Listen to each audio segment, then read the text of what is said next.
Soup in a cup. Revolutionary. I guess not, there is cup of soup.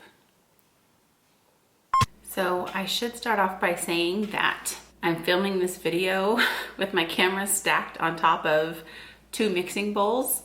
So if I look unlevel, I am. Hey guys, welcome back to my channel. Today I just wanted to check in with you guys to see how everyone's doing in quarantine. Man, our world is a much different place than it was a couple weeks ago. And like many of you, I'm sure I have struggled to find a healthy balance of making sure I stay in quarantine and making sure I stay sane. Today, I would like to share with you just a few tips that I have implemented in my life that have helped me be healthier during this time of quarantine. Let's jump in. All right. Tip number one, wake up at the same time that you were waking up before quarantine. The more that we stay in our same routine, the healthier our minds are gonna be. If we decide that we wanna sleep in or lounge around in the bed or, change things up, I think it's, at least for me personally, it's easier to get stuck into a negative mindset when you feel just that weight of things are different now. Tip number two, when you wake up in the morning, and I am like a chief offender when it comes to this, my cell phone sits on my nightstand, which is a terrible place for your phone to be. I will just say that. But I usually grab my phone and I check the verse of the day on YouVersion and try to just set my day positively. But good intentions are sometimes just that, because also on my phone, I have notifications of this and that. So my advice would be, do not check the news first thing in the morning. You want to limit the time that you spend searching, because it will just spike anxiety and stress, and nobody wants that. So if you have to check the news, I would do it maybe just once a day, and I would probably do it in the afternoon or in the evening time, because you don't want the media's opinion to set the tone for your day. Tip number three, make your bed. My husband gave me such a hard time a couple years ago because I actually had a New Year's resolution to make my bed every day because I don't do this. I should do this and I don't. But two good reasons for you to make your bed are these. Number one, if you get up, use the bathroom, wash your face, make your bed, you are less likely to crawl back into it and cry yourself back to sleep.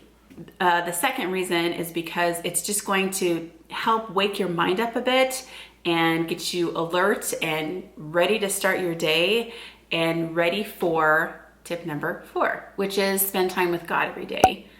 Right now, we're in a very unique situation where we have time that we didn't necessarily have before. All of our time is borrowed from Him. It can be taken and it can be given as long as He wills. So spending time with God in the morning is a very, very important part of my day. And no matter what I read about, no matter what I pray about, no matter what He tells me, I already feel better spending time with the one person that knows all things. So I would highly encourage you to just spend some time to get your heart in the right place before you actually move forward with His day. Tip number five, get yourself ready. When my kids are in school, just normally, I have a really bad habit of just taking them to school in my pajamas. I don't even change.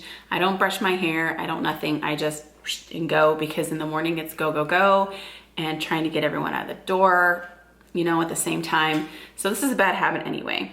But because of that, I'm less likely to be productive just in my day. So if you actually get up, wash your face, brush your teeth, put actual clothes on, you're going to be more productive of your day. And in this whole thing, put on some sort of tennis shoe, like running shoes, training shoes, cross trainers, whatever. Put on some sort of tennis shoe and your day will almost guaranteed be more productive. I challenge you guys to take 2 days, even if it's just the section of time in the morning. If you have a pedometer or something, wear that pedometer and see how many steps you take on days that you only wear slippers, like me. Slippers and flip-flops are my default shoes, which is terrible because my feet are in such bad shape.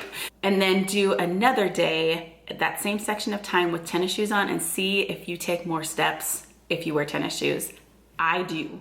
I take more steps if I wear tennis shoes. I'm more likely to go outside. I'm more likely to do the things I need to do around the house. Tip number 6, remember the peace that you carry with you. If you love Jesus, he is the source of peace, and he is always with us. No matter what the media is saying, no matter what is going on in the world, he is always constant, never changing, and we need to learn to take comfort in that. I mean, I don't know about you guys, but I'm kind of a control freak. I'm getting better, okay? When things are happening that are out of my control, I get anxiety, I get stress.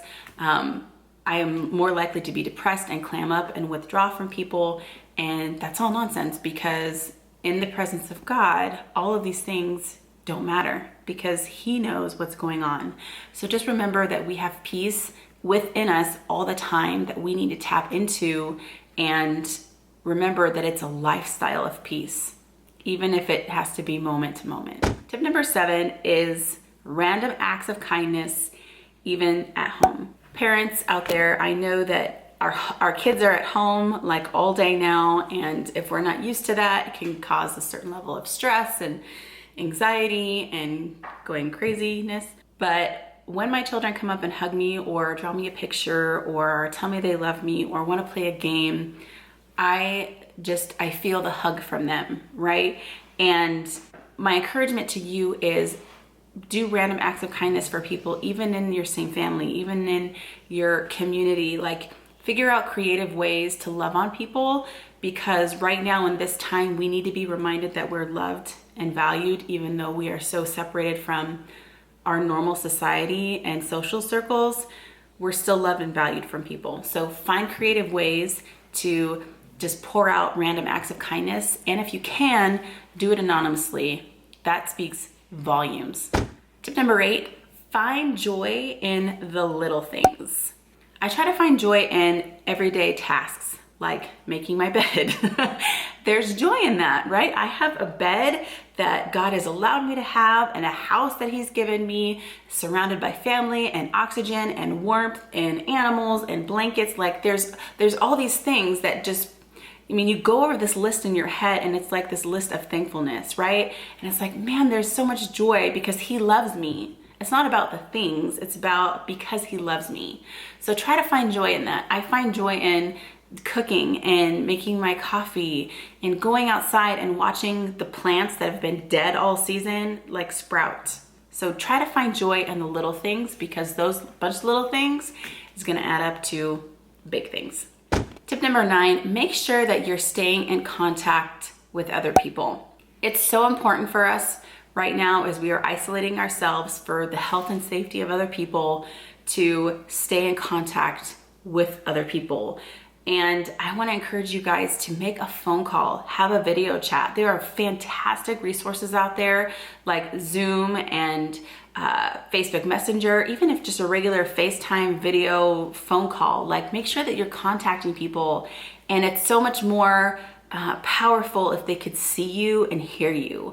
I think that extra level of like personal communication is going to go miles now, when before we were so wrapped up in, I have to send this quick text just to make sure that I'm, we're so wrapped up in keeping the time, and now we don't have that issue. And I'm grateful for that, to be honest with you, because I feel like now we have to be more personal with each other, which is exactly how we're designed, because isolation is a trap.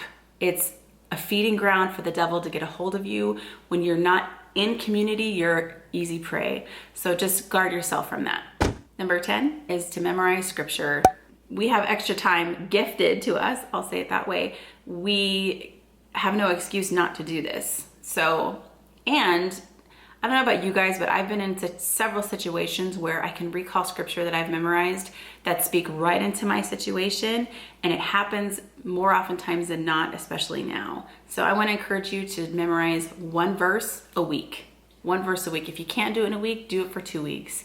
It's very easy. You write it down on a Post-it, you set it as your screensaver, you just read it in the Bible every day. However it is that you're going to systematically remember to read that verse and work on it, do it. You won't be sorry. Number 11, go outside. outside. That's right, I said it, it's a bad word. Go outside. Even if you go and walk around your backyard or walk around your community, get outside. Even if it's cold, even if it's windy, even if it's rainy, if it's 1 minute a day, get out of your house. I live in Southern California, and so our weather here has been kind of weird lately. It's been like cold and rainy and freezing, and then the next day we get like sunshine, and so it's been this like back and forth battle happening. I always try to go outside at least for a little bit during the daytime just to reset, right? Just to go out and breathe the fresh air and look around at all the beautiful things that God has created for us. So I highly encourage you to just spend time outside the four walls of your house. Lastly, this is going to sound silly, but just go with me, okay?